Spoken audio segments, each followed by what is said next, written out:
Hey, what's up guys, it's Bakes and I am finally back with another one of my random album reviews. Yes, this is a series that you probably thought was dead because it's been forever since my last random album review. And you could probably say that this was the album that broke me, and don't take that the wrong way because this is actually a solid enough album. It's just that this video was meant to come out October last year because I tried to do these random album reviews monthly. Yeah, this was meant to be October last year, but it's been a very long time. But I'm looking forward to getting back into this series. As I said, take it with a grain of salt because this isn't per se a bad album. It's just I think I got a little bit burnt out of trying to analyze and squeeze in an album per month when I enjoy listening to all types of music. So I think it just sort of got to me a little bit. But either way, I digress. Today's album is from 2017 by the band Spiritbox, their debut, Eternal Blue. Here in its little slip cover. I actually like both ways that you can look at it here. But yes, the album Eternal Blue by Spiritbox. So without delaying any longer, because I sort of rabbled through this intro, let's get into my thoughts of this album now. So the band Spiritbox is one of those rare occasions, at least for myself, where I feel like a band has shot up into immediate genre success overnight without really setting a blueprint for it. And as I said, that's at least for myself because I'm sure there were tons of fans who knew of Spiritbox and really followed their movements before this album dropped. As I said, this album was their debut. But as I said, it just feels like they came out of nowhere and within 24 hours they were just everywhere, and I couldn't, look at any music pages on social media or magazines without hearing anything about Spiritbox. And the last time that sort of thing happened for me was with the band Neck Deep, and I came across the band Neck Deep back in 2014, something around that time. And Neck Deep are one of my favourite bands of all time, and I still remember it very clearly. I was just on, as I said, music pages on social media and magazines, and they just seemed to be on front covers, articles about them, and I was like, who's Neck Deep? And I haven't looked back since, so I was kind of hoping the same for Spiritbox. But moving on from that, I don't think that I love this album as much as a lot of other people do. A lot of people say that this is one of the best modern debut albums for its subgenre. And don't get me wrong, by all means, I don't think this is a bad album at all. I just think, the whole way through and through, it's a little bit hit and miss for me, maybe not quite my thing, but let's get into my deeper thoughts of it now. So for me, when this album's good, it is really good and really does pack a punch, especially through the lot of songs towards the front of the album. I'd say the stretch of songs between track 1 being Sunkiller to track 5 Secret Garden, top tier songs, really set a good example for the pinnacle of songs that you can hear off this album. However, it's more of the back of this album where I feel like it does drop off, and I find myself not coming back to too often. And sometimes when the back catalogue songs come on, when I'm listening to it in the car or whatever, I mostly skip through them, even though there are some that still do stick out to me, like Eternal Blue, We Live in a Strange World, or Circle With Me. So if I'm going to be going into the track list in a little bit more detail, as I mentioned earlier, the first 5 songs on this album are all really solid and some of my personal favourites here. If you listen to tracks 1 to 5, as I said, it's really smooth and very clean and very enjoyable, as I said, at least for myself. But opening with track 1 being Sunkiller, to me this packs the heaviest and most badass energy for the whole album, and at least in my opinion again, sets it apart to make it the most unique song on this album. But then I'm going to clump tracks 2 and 4 in together, being Hurt You and The Summit respectively. Hurt You is definitely the more fan favourite and popular of the 2 songs that I just mentioned. I believe it was a single, but as I said, a really genuinely good song.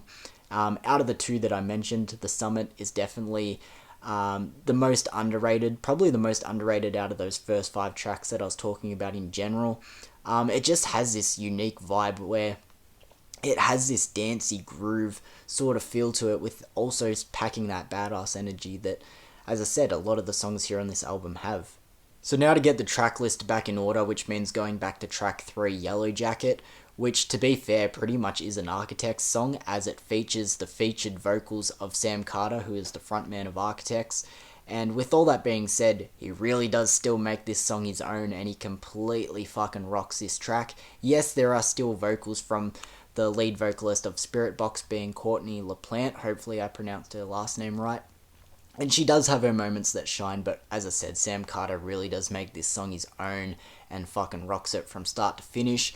I always knew that Yellow Jacket was a very popular song, but to be fair, this is probably the track that has grown on me the most. I never disliked it, however, I didn't really get the hype for a long time, but man, that chorus when it comes in, and as I said, Sam Carter, I'm not trying to fucking suck him off here or anything, but he really does make this track his own. He fucking smashes it. However, if we're continuing on, we go to track 5, which is Secret Garden, which I think is as I said, a solid enough song. It is part of that first 5 that I think are very solid. And then we get to track 6, which is Silk in the Strings, where I feel like it starts to slow down a little bit and the songs are starting to impress me a little bit less. After that, we go to track 7, Holy Roller, which is definitely a fan favourite, but I hate to say it, it's not really for me.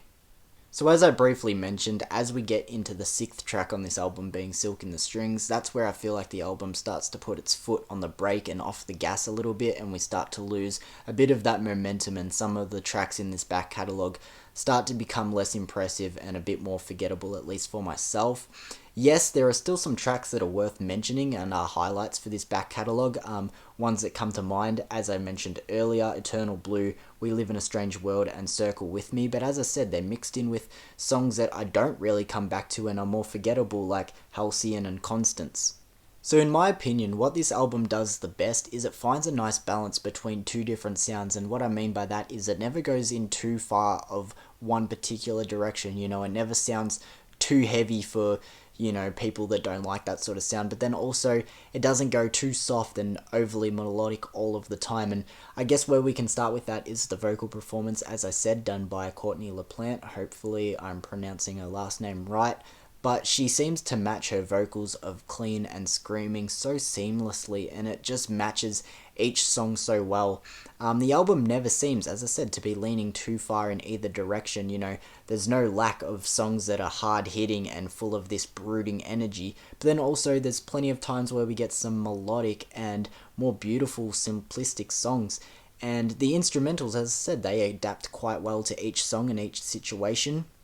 When they want to be heavy and brooding and full of attitude, they're definitely there with songs like Sunkiller and Yellow Jacket. But then when they want to be more melodic and haunting, with songs like The Summit, for example, they can be dance-like and groovy also. So overall, as I said, the front half of this album is pretty solid for myself, and you can also pick out a handful of songs from the back catalogue that I think are okay also. But overall, this isn't an album that I come back to too often, and if I'm being completely honest, I kind of have to be in a particular mood and feeling a sort of certain way to enjoy this album from start to finish if I'm sitting down to listen to it in a certain scenario. But by all means, I'm not calling this album a bad album. It's definitely an impressive album, especially since this is the band's first go, as I said, a debut, and I can definitely see how people really do enjoy Spiritbox. They're a very talented band, and I'm excited to see what they're going to do going forward. But as I said, this album's 2 years old now, I think, just off the top of my head. I'm excited to see what they do going forward.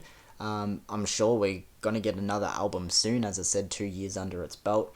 I'm sure another one's just around the corner, so I'm going to get to the rating of this album now. I'm going to give Eternal Blue by the band Spiritbox a 6 out of 10. I was originally thinking of 5.5, but as I said, I think that's way too unfair, because what it comes down to at the end of the day is probably personal taste. As I said, there's a lot here that is really impressive, especially, as I said, for a debut album, and I can definitely see why people enjoy this band and people enjoy this album in particular. But as I said, just for myself, it's not really my thing, and by all means, a 6 out of 10 is not a bad score at all, at least in my opinion. I think you're starting to have problems with, a score 4.5 and lower, honestly, but 6 out of 10, as I said, I was thinking of 5.5, but it definitely doesn't deserve that, because there's a lot here to still enjoy.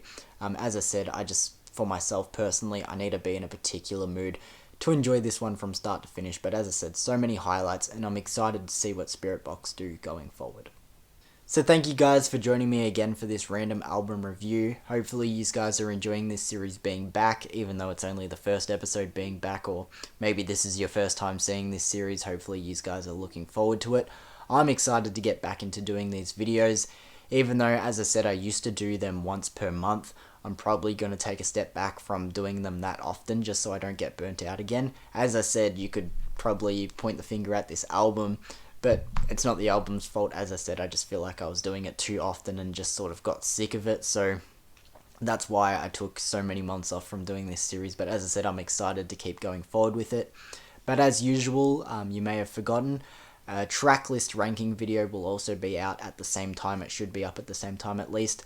If you're unfamiliar with what that is or have forgotten, that's where I go through the same album that I just reviewed and rank the songs, all the songs on the album from my least favorite to favorite. So check out that video as well if that interests you. As I said, that should be up at the same time. But otherwise, thank you for the support, guys. Hopefully you enjoyed this video. Let any of your thoughts down in the comments below, and I'll see you for another video soon. Peace.